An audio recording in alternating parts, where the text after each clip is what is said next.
Of the show for today.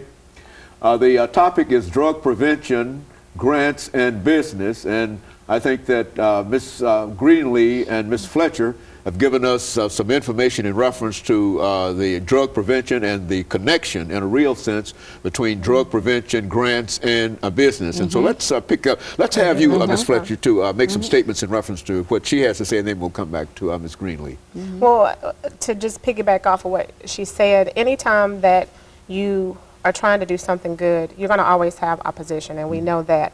But what can be disheartening is when you make an effort to do things in the community, to give our youth something positive to look to, something positive to do, and when you receive opposition even from, in my case, I had an experience where I wanted to do an event for young people, and it included the age group that we've seen a lot of violence in lately. And I got so much opposition from a law enforcement contact that I had spoken with, and even to the point of speaking to me in terms of being rude and asking me why would I want to take the time to do an event with the age group that I was focused on, because I wasn't going to make any money, and wanted to, and because a lot of the events that I do involve celebrity people, whether it be athletes or entertainers, I already know that security is going to be my first priority anyway.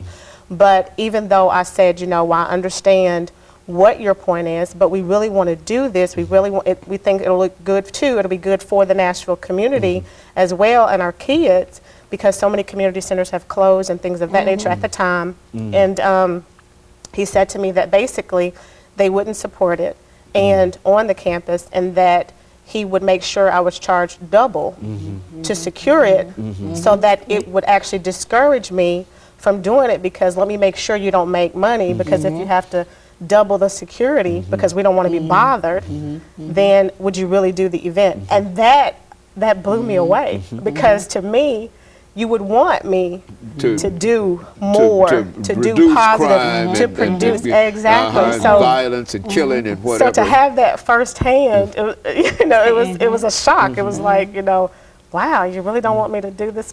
Understanding that safety is key, and that wasn't my issue.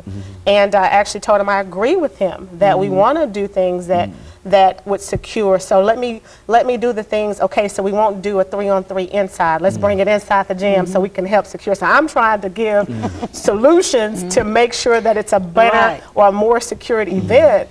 But every turn, it was something that would tell me, we're just not going to do this. We're not going to help you do anything positive. And so you would agree that you don't find that much cooperation with many people when you get out and you say we're having problems with gun violence and murder and all of these things, that you really don't find the kind of support that you need, nor do you find the financial resources that are necessary. Is that what we're saying here? That's exactly what we're saying. You know, what was said earlier, you know, crime is a business. And so you stepping on other people's toes, that's knocking they devil's money. That's what I was told, that what happened to me with the feds coming in with me. They said, Miss Greenlee, you stepped on some toes in the corporate business, and you started taking away some devil's money. And I was like, wait a minute, I don't understand the devil's money.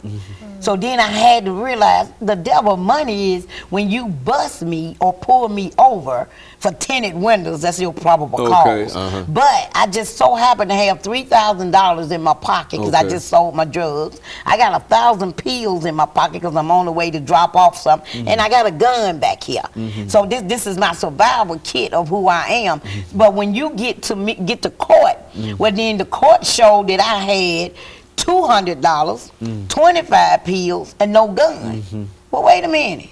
I know what I had, know where the cut go. You know, it didn't go to my family. It didn't go to my bank account. It didn't even go to my community. But don't nobody want to touch base on that. So every time I say, when are we going to touch base on the real truth?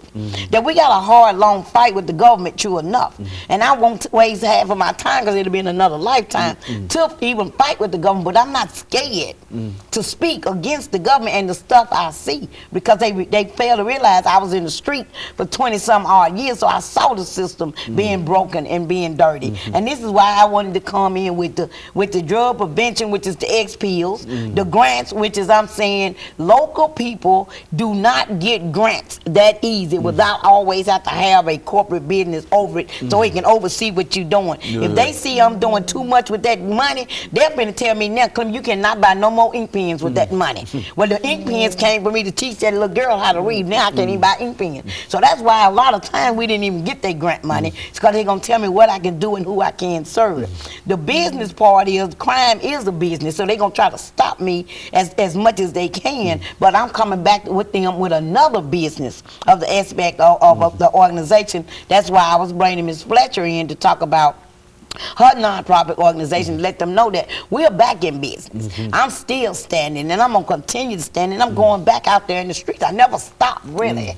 But I just wanted to make sure that the community understand, without their support, I need the community support. I don't need the mayor's support. I don't need elected official support. I don't really need the police department support. I really don't.